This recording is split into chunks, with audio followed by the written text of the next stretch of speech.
we will be going over a data structure problem dealing with binary bits and binary words.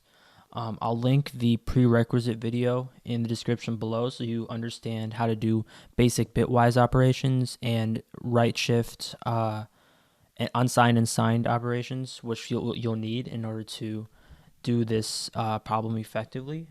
So this problem is asking us to find the Hamming weight of a binary word.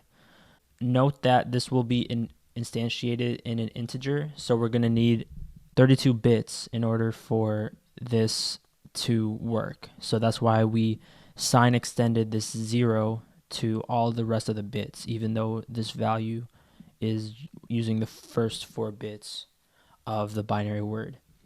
So I want to do this in a way that doesn't require bit operations. So I can show you guys how to do this with a simple for loop. And after that, I'll show you a more efficient way, and a way that I'd recommend using in data structure interviews and other competitive programming competitions where you have to pass in an integer rather than a string. This will make more sense once we actually implement it. So let's create a class and call it Hamming weight 1. And let's create a constructor so that we can have a user input for whatever value we want to find the number of ones for. And we'll call it binary word. And this dot binary word, we want it to equal the binary word variable that we're going to instantiate within this class. So string binary word, and let's keep our constructor to do that for now. And now let's create another method, and we'll call it getTotal, and this will have a for loop that will run through our binary word that we pass in. So say we pass in 0 1 0 1 and then 1 1 0 1. So we want this to be of type string. And since it's type string, we can use the dot length functionality, and we can iterate through each character in the string until we end at the end of the string. And at this point, we'll know it's the end because we've iterated through the length of this string. So we'll create a for loop. We'll initialize an int I equals 0, and then I is less than binary word dot length, and then we'll increment it. And then we want to increment a counter variable by 1 every time we hit a 1. So we have to have an if condition. So if binary word dot char at I is equal to 1, then we have to increment total ones.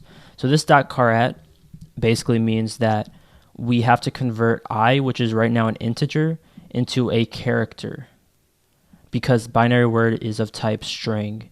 So we're effectively iterating through each character in the string and making sure that if it equals I or 1, which is resembled as a character because of the single quotations, then you increment total ones by 1. And this is one way to iterate through a string, in that if we had something like A, B, A, B, A, and we wanted to find each A in this string, then we would count 1, 2, 3, 4, 5, 6 different A's, and total ones would increment 6 times. But right now we're working with binary, so we have that. So just know that integers can be represented as strings by the double quotes. And now we have total ones, and we want to return an int because we call this type int. So let's return total ones. And that is one method done. And I think we're done with our implementation. So let's create a main method. And let's instantiate an instance of the variable. We'll call it count ones equals new And let's put in a string, and we show that it's a string with the double quotes, and it'll have this binary sequence, and then we can print out the output of our getTotal method. And that should be a working model. Let's see if we have to debug. So we do Java C, and we get an error. Oh, and then I forgot to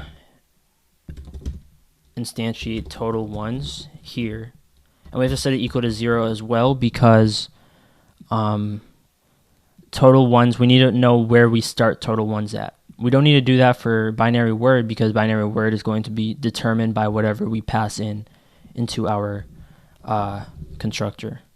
So maybe that'll do the trick. Still getting an error. Seems to be a red error here. Syntax error. Oh, yeah. So what we have to do is we have to put our main method within Hamming weight 1. So we delete this and we put it right here so that our main method is within that same class. And that should work. So let's compile it, and we get 5, which is our expected value, because we have 1, 2, 3, 4, 5 ones in our binary word, so we know that this works. So now we can try doing this with bitwise operations, which is the more preferred option, for one reason being that we will usually have this being an integer, so we're going to actually pass in an integer rather than an actual string. So it would actually look like this, where we don't have double quotes anymore.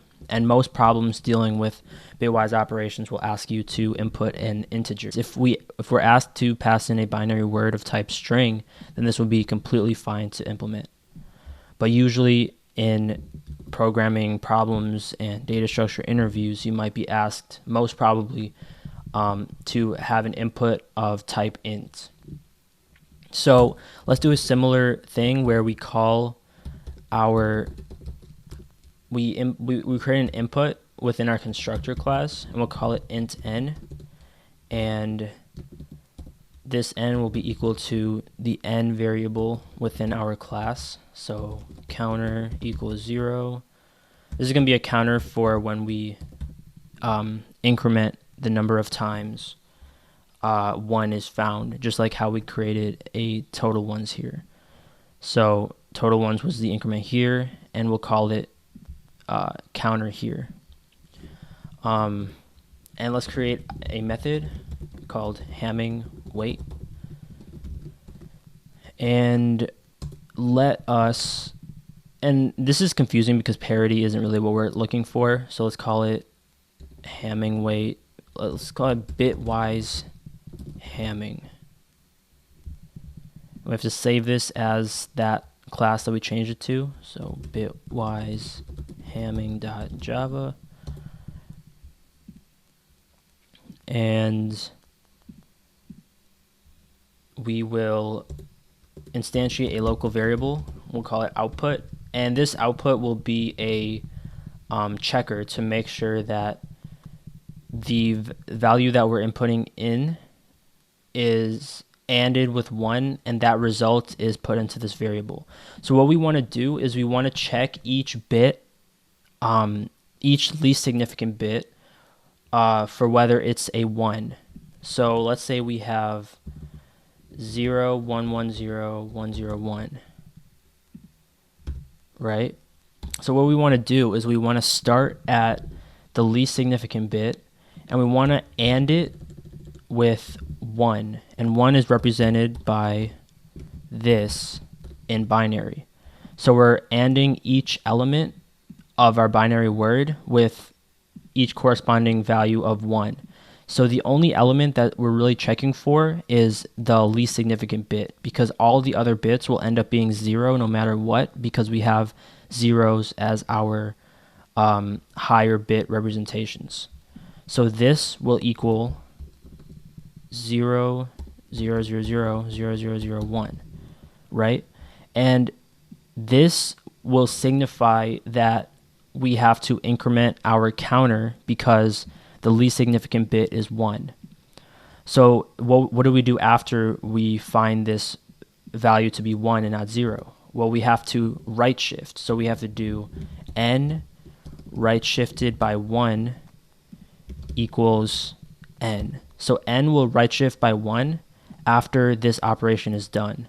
So after we increment counter, and then after that is done, we right shift, unsigned right shift, because we want to create a 0 at the most significant bit and not sign extend in the case where we have 1s and we add a 1. We want to, no matter what, create zeros so that by the end of the loop we are left with 0, 0, 0, 0, 0, 0, 0, 0, at which case the loop will end. And this will make a lot more sense when we implement it. So what we want to do is create this int output, and then while n is not equal to 0, output equals n and 1. So what we did here is, suppose this is our n, so this is the value that we pass into bit shift parity. We AND it with 1, and then the final result will be this number. So output will be equal to 1 in our case. And if output equals 1, which means that the least significant bit has the value 1, then increment counter. Counter is this variable. And if it's 0, we don't need an else statement, but if it's 0, so say it's this, then if we AND it with 1, then we'll just get 0. And we won't really increment anything because we're not incrementing when we find zeros, we're incrementing when we find 1s.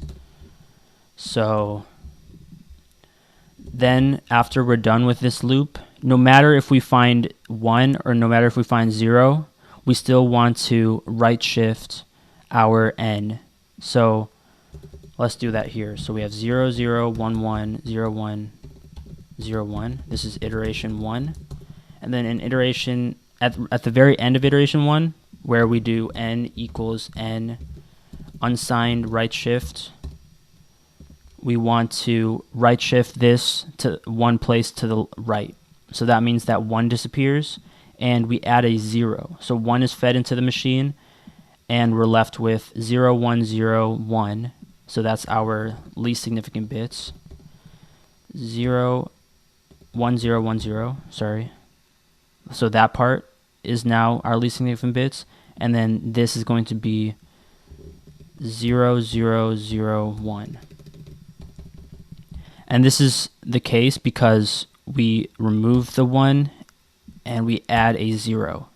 And that's the property of unsigned right shift. And what I meant when I said we need to use unsigned and not signed, so let's say we do n signed 1 and we have a number.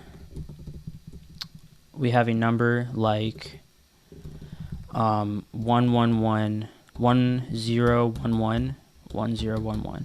So say we had this as n and we did signed right shift. So what would happen is that we would have to add a 1 to the most significant bit because the last bit, which is a signed bit, is 1. So that means that instead of adding zeros until we reach 0, 0, 0, 0, we're adding 1s. So this will be an infinite loop, which is why we have to use unsigned, because if we use unsigned, then we are adding zeros no matter what, even though our most significant bit is 1. So we're not looking at the signed bit to determine what value is added to our binary when we right shift. And if that didn't make that much sense, I'll link in the description about right shift, unsigned, and signed, so you understand what that is and for which situations we'll use it for. And that'll clear up a lot of doubts regarding why we used unsigned right shift and not signed right shift. So now that we're out of that tangent, we can go back to our implementation where we are unsigned right shifting n by 1, and then we will do this while n is not equal to 0. So some people ask me, why is this not n is greater than 0? Isn't that the same thing as not equal to 0? Because essentially, so let me finish this iteration process. So iteration 1, we have this. Iteration 2, we unsigned right shift, like so. Iteration 3, we take out the 0 and add a 0 to the end. So we have 0, 0, 0, 0, 1, 1, 0, 1.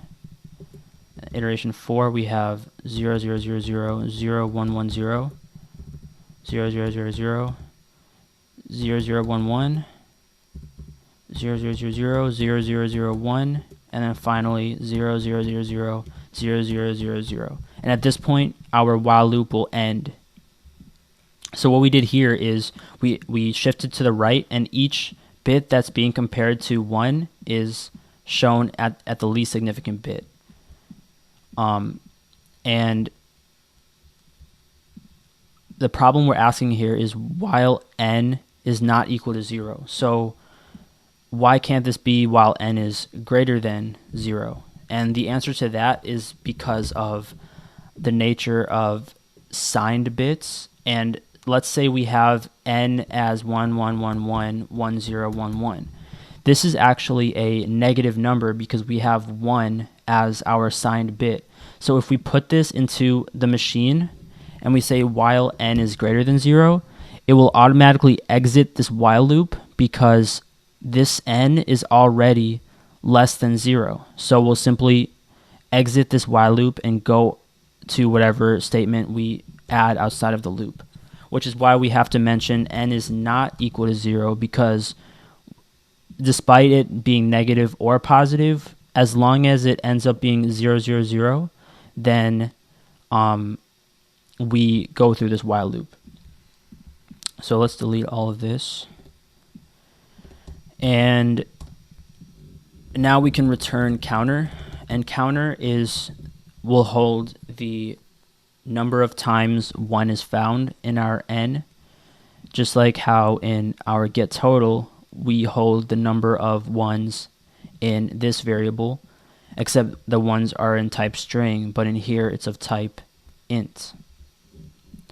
Now I think we're done with our implementation, and I can make sure by testing it, which I'll do shortly. So let's create a public static void main string,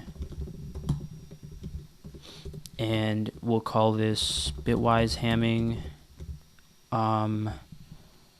Let's call it count ones again. This should be capitalized. Equals new, and then let's pass in a sample binary word, and note that we don't have to add quotation marks because this is not of type string, it's of type int. So if we did add quotation marks, it would be wrong because it's a string. And then we can test it out to make sure it works by doing count ones dot hamming weight,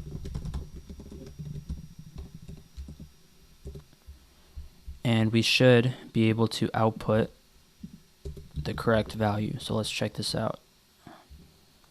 Let's call it Java C Bitwise hamming.java, and it's giving me an error, invalid method declaration, return type required at line 5. So it's definitely not this being the issue, it's probably something else.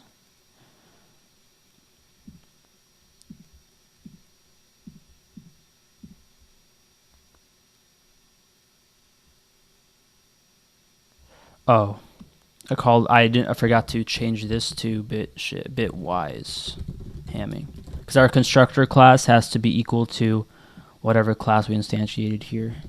So that's probably what it is. We're still getting error 24.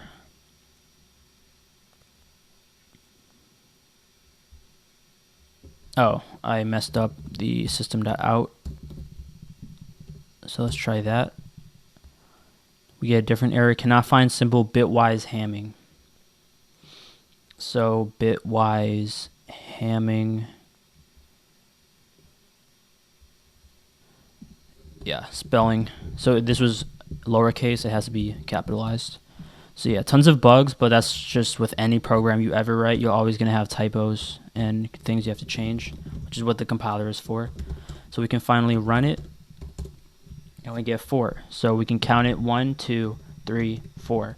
Now, one interesting thing that might happen is if we have a binary word that is a negative number, that because the most significant bit is 1, then we're not going to actually get the correct number of ones, as you can see here. Or I didn't save it, so let me try it again. You get 9, right? And there's obviously not 9 ones in this, and this is because it's looking at the sign extended full like picture of what we're implementing. So it's probably counting the ones that are sign extended.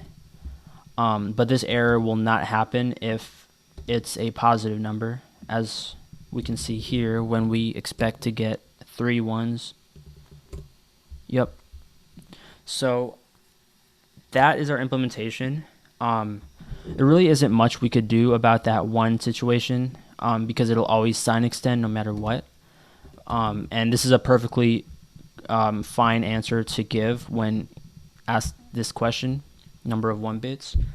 This is the most frequent answer you'll kind of see, where you have unsigned right shift, and you'll have a bunch of bitwise operators that you're going to use to find the answer. So hope you guys learned something from this video. Please let me know if you have any questions regarding bitwise operations or bitwise data structure type questions. Let me know how your data structure journey is going, and hope to catch you in the next video. Peace.